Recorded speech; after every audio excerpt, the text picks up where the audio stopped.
মধ্যপ্রাচ্যে যুক্তরাষ্ট্রের ১৯টি সামরিক ঘাঁটির নিরাপত্তা বর্তমানে ওয়াশিংটনের জন্য এক বড় মাথা ব্যথার কারণ হয়ে দাঁড়িয়েছে। ইরান ইসরায়েল উত্তেজনার পর থেকে এসব ঘাঁটির নিরাপত্তা নিয়ে বাড়তি সরবতা দেখা গেছে। এখন ইরানের ওপর যুক্তরাষ্ট্র সরাসরি হামলা চালানোর পর ধারণা করা হচ্ছে তেহরান সহজে চুপ করে বসে থাকবে না।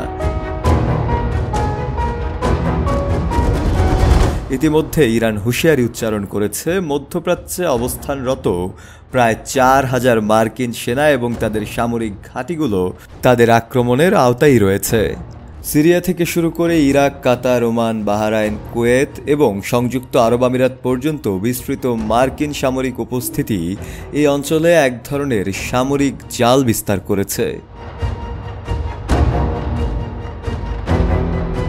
১৯৫৮ সালের জুলাইয়ে লেবানন সংকট চলাকালে বৈরুতে কমব্যাট ট্রুপ পাঠানোর মধ্য দিয়ে যুক্তরাষ্ট্র মধ্যপ্রাচ্যে তাদের সামরিক অবস্থান শুরু করে।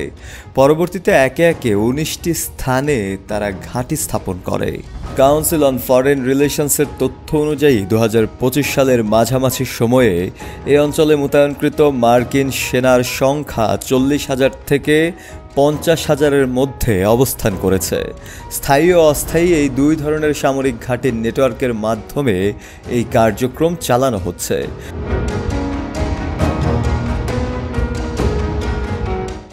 বাহরাইন, মিশর, ইরাক, জর্ডান, কুয়েত, কাতার, সৌদি আরব ও সংযুক্ত আরব আমিরাতে যুক্তরাষ্ট্রের অন্তত ৮টি স্থায়ী ঘাঁটি রয়েছে।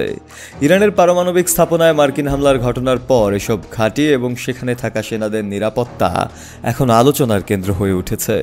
তেহরান ইতিমধ্যেই পাল্টা জবাবের হুমকি দিয়েছে। সেই প্রেক্ষিতে মার্কিন যেসব ঘাঁটি ইরানের সম্ভাব্য প্রথম হামলার লক্ষ্য হতে পারে তা নিয়ে উদ্বেগ বাড়ছে।